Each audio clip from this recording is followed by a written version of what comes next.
उस कमरे में हर चीज बदल गई थी और सिर्फ वही देख सकता था जिसने हिम्मत जुटाई। नमस्ते दोस्तों, आप सुन रहे हैं चोको पोको एफएम स्टोरीज।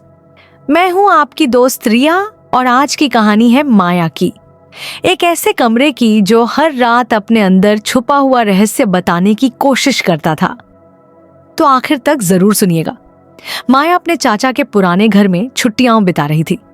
घर पुराने गांव के बीच में था, लकड़ी की खिड़कियां, जर्जर फर्श और एक कमरा हमेशा बंद रहता था। माया ने सुना था कि वह कमरा अजीब है, लेकिन उसका जिज्ञासा और बढ़ता गया। एक शाम तेज हवाओं के साथ कमरे से हल्की रोशनी झिलमिलाई।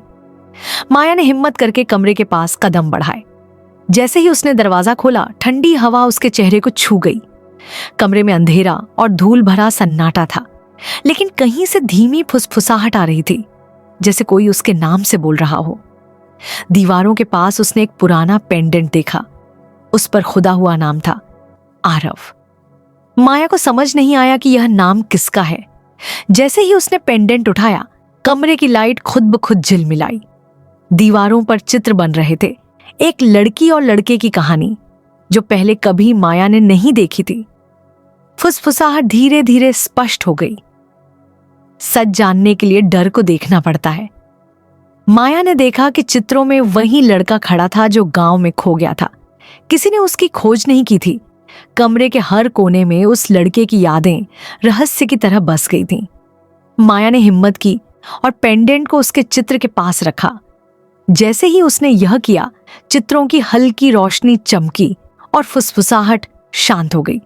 कमरा अब सामान्य लग रहा था, लेकिन अब माया को एहसास हुआ कि कमरे ने केवल सच सामने लाया था और जो भी उसकी खोज में रुका, उसके लिए यह अनुभव बदलने वाला था।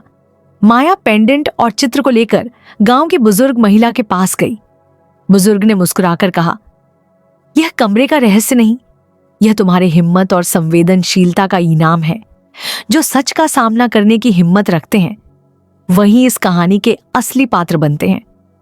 माया ने समझ लिया कि डर केवल महसूस करने के लिए था, लेकिन साहस और करुणा ही असली शक्ति है, और वही शक्ति अब हमेशा उसके साथ थी। दोस्तों, हर कमरे में रहस्य नहीं छुपा होता। कभी कभी वह कमरे हमारे हौसले और संवेदनाओं को आजमाता है, और सिर्फ वही व्यक्ति जिसे हिम्मत और समझदारी हो, वह सच का सामना कर सकता है। ऐसी ही रोमांचक और दिल को छू जाने वाली कहानियों के लिए चोको पोको एफएम स्टोरीज पर बने रहिए और सब्सक्राइब करना ना भूलिए।